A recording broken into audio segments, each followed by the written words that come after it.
50 करोड़ का मामला मुझे नहीं लग रहा है। जब इतनी मौतें हो रही तो 50 करोड़ के लिए मौतें नहीं है। अच्छा। मामला कॉल डिटेल निकलेगी, सीडीआर निकलेगी, चैटिंग निकलेगी, व्हाट्सएप निकलेंगे, मोबाइल फोन निकलेंगे, लैपटॉप में पता चलेगा किससे क्या कहा। कोई ऐसे नहीं मरता है। अब सरकार को भी इसमें जांच एसआईटी से नहीं बल्कि सीबीआई की अनुशंसा कर देनी चाहिए। सीबीआई शराब कारोबारी से रिश्वत, शराब कारोबारी से मंथली, शराब से जुड़े बहुत बड़े बड़े लोग हैं। कहीं ऐसा कुछ ना हो, कहीं ऐसी घटना ना हो जो और कुछ आगे बढ़ता चला जाए, जो इसमें अरेस्ट हो, जिसके खिलाफ एफआईआर हो, जो नामजद हो। मैंने व्यापम के केस में देखे हैं, दर्जनों लोगों ने आत्महत्या कर ली व्यापम के केस में, तो 2 आत्महत्याएं तो हो चुकी। मैं कहता हूं सरकार को अवनीत पी कुमार की भी काउंसलिंग करानी चाहिए। यस, समझिए आप, काउंसलिंग जरूरी है, कहीं और ये मामला ना बढ़ जाए। इस देश में प्रधानमंत्री जेल गए, इस देश में मुख्यमंत्री जेल गए, इस देश में आईआरएस जेल गए, आईपीएस जेल गए, डीआईजी जेल गए। ऐसा कुछ नहीं है।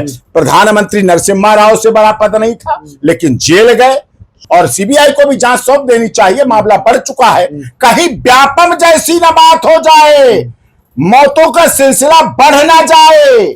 मध्य प्रदेश के व्यापम में मौतों का सिलसिला बढ़ गया। एडीजीपी भाई पूरन कुमार ने 52 साल की उम्र में एक अच्छे उच्च अधिकारी आत्महत्या की, अपने घर पर आत्महत्या की 7 अक्टूबर को गोली मारकर सरकारी निवास में। 8 पेज का सुसाइड नोट दिया, 1 पेज की वसीयत दी, और उसमें एसपी नरेंद्र बिजरानिया समेत वर्तमान और सेवानिवृत्त 15 अधिकारियों को भी उसमें इन्वॉल्वमेंट बताया, आरोपी बनाया गया। सुसाइड से 1 दिन पहले गनमैन सुनील कुमार को गिरफ्तार किया गया जो अभी जो सुसाइड हुआ। दूसरा पक्ष यह है कि पूरन कुमार पर रिश्वत, पूरन कुमार के द्वारा रिश्वत ली जाती थी, दी जाती थी, कहने पे दी जाती थी, कौन कलेक्ट करता था, पैसे कहां। अब रिश्वत 50 करोड़ की, ये अपने में एक सवाल, एक बड़ा सवाल। उस समय, घटना के समय एडीजीपी की पत्नी मैडम अवनीत पी कुमार विदेश में थी, माननीय मुख्यमंत्री जी के साथ आई। उसके बाद 9 दिन बाद अंतिम संस्कार हुआ। अब कई बार मैंने ऐसे मामले देखे हैं जिनमें आम नागरिक अपना न्याय पाने के लिए डेड बॉडी का अंतिम संस्कार तब तक नहीं करता जब तक गिरफ्तारी ना हो जाए, न्याय न मिल जाए, एफआईआर न दर्ज हो जाए, तब तक पोस्टमार्टम नहीं कराते, कई बार अंतिम संस्कार नहीं करते। उनके खिलाफ तो एक्शन हो जाते हैं, लेकिन 9 दिन तक लाश में से भी सड़ांध आने लगती है, बदबू भी आने लगती है, ह्यूमन राइट्स का भी वायलेशन है, लाश का भी अधिकार है, अंतिम संस्कार का भी कानूनी अधिकार है कि उसके अंतिम संस्कार को लंबित न किया जाए सम्मानजनक तरीके से। और फिर वो तो एडीजीपी थे, वो तो आईपीएस थे, हरियाणा सरकार के एक हिस्सा थे, वो कार्य कर रहे थे। और मैं धन्यवाद करता हूं इस सारे स्थिति को नायब सैनी साहब ने बहुत अच्छी तरह से हैंडल किया। लेकिन हैंडल करते करते भी 2 आत्महत्याएं हो गई। अब मैं एक और बात कह रहा हूं, बहुत इंपॉर्टेंट कर रहा हूं, उनकी धर्मपत्नी अवनीत पी कुमार के लिए।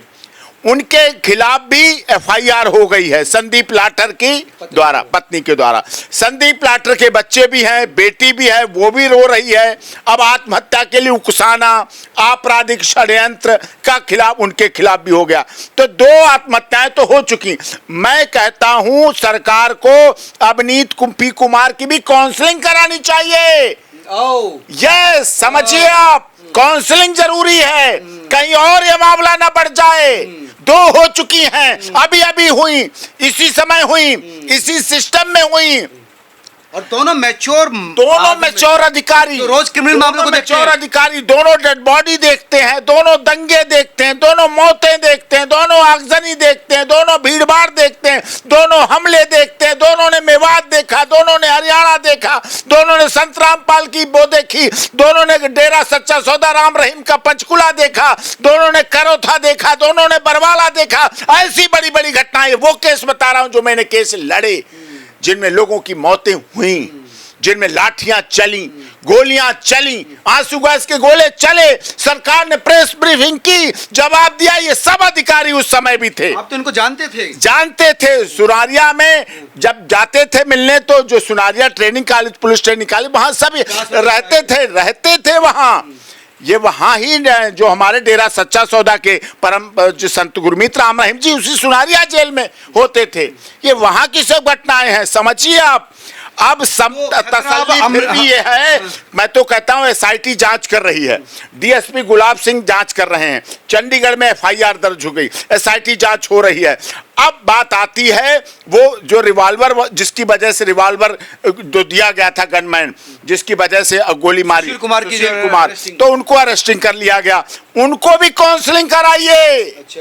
जो जिसमें हो गिरफ्तारी तो कराइए, जांच कराइए, एसआईटी जांच करे, अधिकारी करे। कारण इसके पीछे है शराब कारोबारी से रिश्वत, शराब कारोबारी से मंथली, शराब से जुड़े बहुत बड़े बड़े लोग हैं।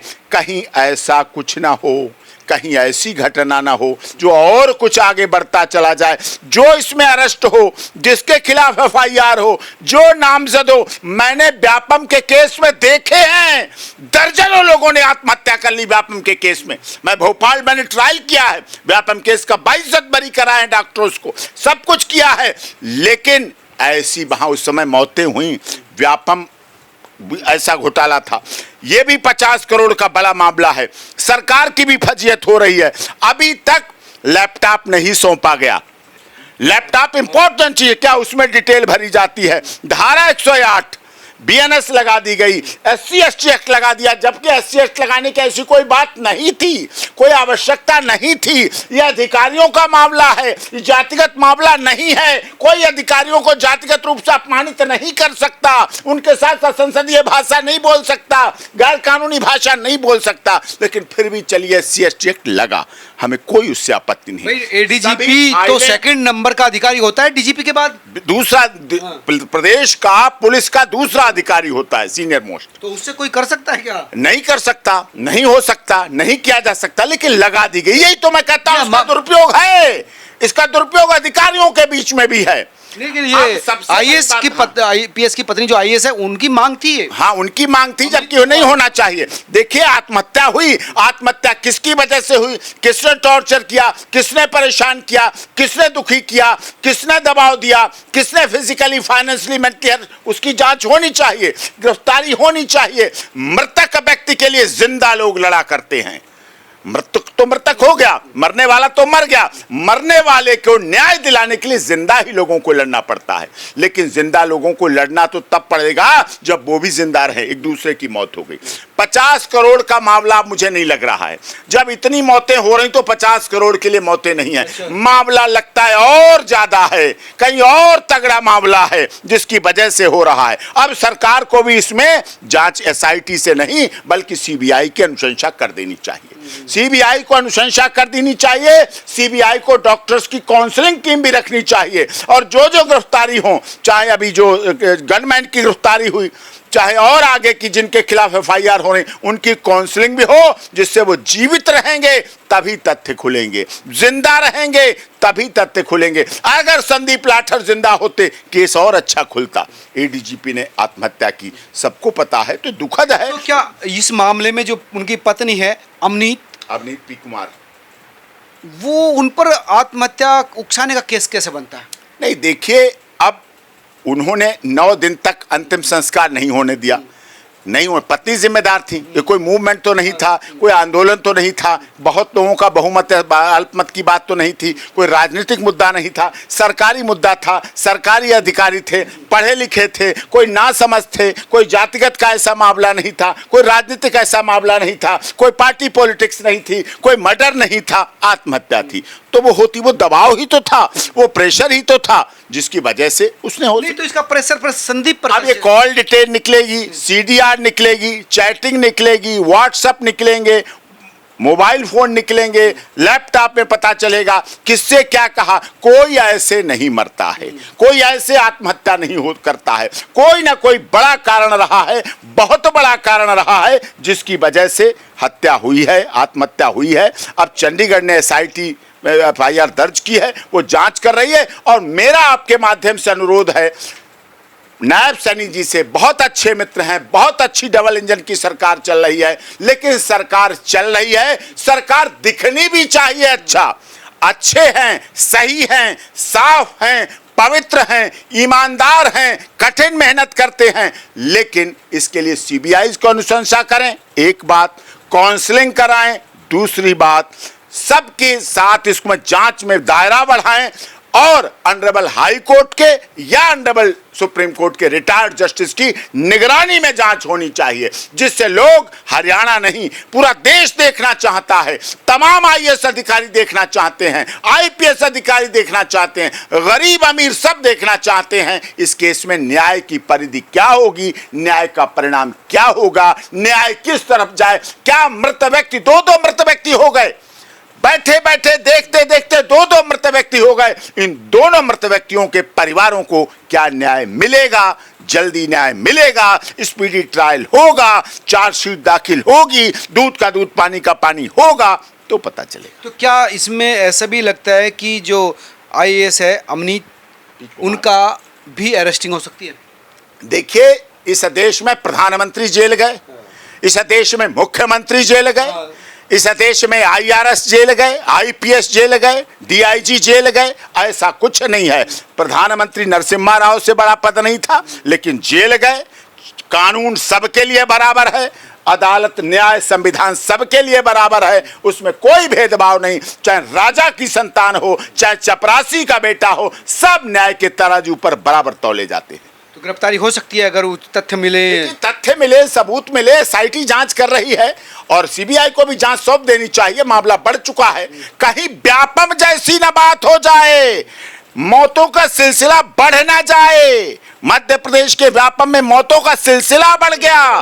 बहुत महत्वपूर्ण बात मैं कह रहा हूं, सिलसिला ना बढ़ जाए, हमें इसको भी रोकना है। मर गया उसको नहीं रो रहे, मौत घर देख गई है, उसका इलाज होना चाहिए। ये बहुत महत्वपूर्ण बात कह रहे हैं कि ये जो जांच है उसको बहुत गंभीरता से लेना चाहिए और कई लोगों की काउंसलिंग भी करानी चाहिए, क्योंकि उम्मीद नहीं थी संदीप लाठर सुसाइड करेंगे लेकिन हुआ, उम्मीद नहीं थी IPS अधिकारी सुसाइड करेंगे लेकिन हुआ। आगे ये संख्या ना बढ़े, इस पर सरकार को, परिवारों को ध्यान देना होगा। आप तमाम लोग क्या सोचते हैं जरूर बताएं, वीडियो को शेयर कीजिए ताकि सरकारों तक, लोगों तक ये मैसेज पहुँचे और ज़िंदगी बचाई जाए। आप तमाम लोग क्या चाहते हैं, क्या होना चाहिए वो भी कमेंट करके बताइए। नमस्कार।